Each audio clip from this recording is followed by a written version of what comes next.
रात का समय था। चारों ओर खूब अंधेरा छाया हुआ था। केवल एक ही कमरा प्रकाशित था।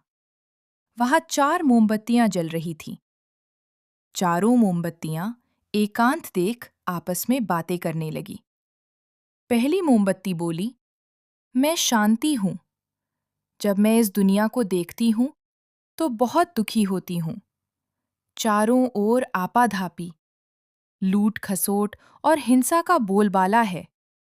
ऐसे में यहां रहना बहुत मुश्किल है।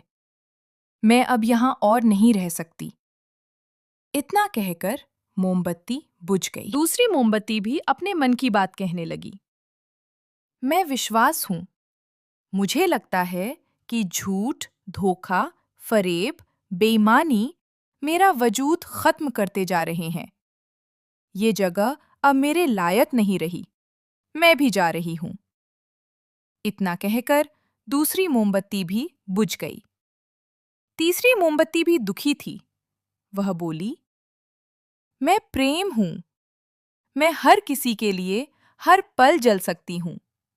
लेकिन अब किसी के पास मेरे लिए वक्त नहीं बचा। स्वार्थ और नफरत का भाव मेरा स्थान लेता जा रहा है। लोगों के मन में अपनों के प्रति भी प्रेम भावना नहीं बची।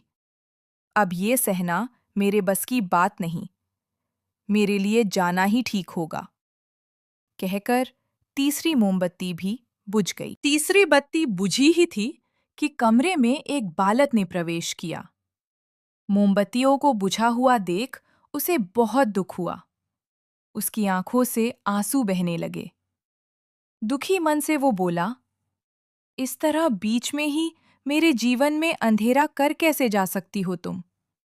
तुम्हें तो अंत तक पूरा जलना था, लेकिन तुमने मेरा साथ छोड़ दिया। अब मैं क्या करूंगा? बालक की बात सुन चौथी मोमबत्ती बोली, घबराओ नहीं बालक, मैं आशा हूं और मैं तुम्हारे साथ हूं।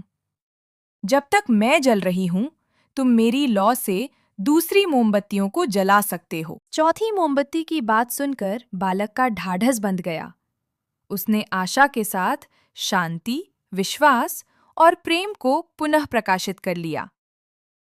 सीख: जीवन में समय एक सा नहीं रहता। कभी उजाला रहता है तो कभी अंधेरा। जब जीवन में अंधकार आए, मन अशांत हो जाए, विश्वास डगमगाने लगे और दुनिया पराई लगने लगे, तब आशा का दीपक जला लेना। जब तक आशा का दीपक जलता रहेगा, जीवन में कभी अंधेरा नहीं हो सकता। आशा के बल पर जीवन में सब कुछ पाया जा सकता है।